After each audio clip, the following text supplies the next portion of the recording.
কোরআনে ২৫ জন নবীর কথা বলা আছে, আর তাদের গল্পগুলো হাজার হাজার বছর ধরে ছড়ানো।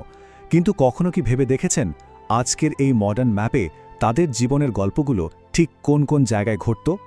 ঠিক এই প্রশ্নটার উত্তর খুঁজতেই আমাদের আজকের এই জার্নি। চলুন এই অভিযানে আমরা একসাথে বের হই।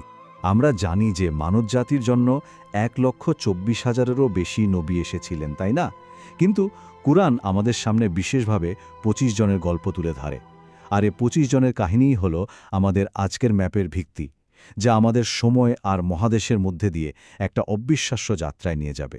তাহলে আমাদের এই জার্নিটা শুরু হবে কোত্থেকে? আমাদের ম্যাপের কাঁটাটা আমাদের নিয়ে যাবে সভ্যতার একদম শুরুতে। রেডি তো?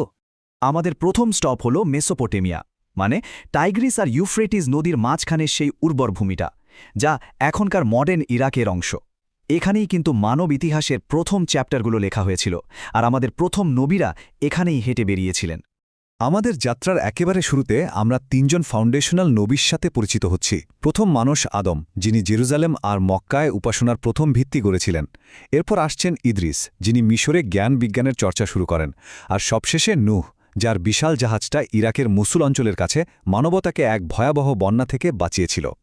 একটা ইন্টারেস্টিং ব্যাপার কি জানেন? নূহকে প্রায় সেকেন্ড অ্যাডাম বা দ্বিতীয় আদম বলা হয়, কারণ ওই মহাপ্লাবনের পর তার বংশধরদের মাধ্যমেই পৃথিবীটা আবার মানুষে ভরে ওঠে। মেসোপটেমিয়া থেকে আমাদের জার্নি এবার একটা নতুন মোড় নেবে লেভ্যান্ট আর মিশরের দিকে।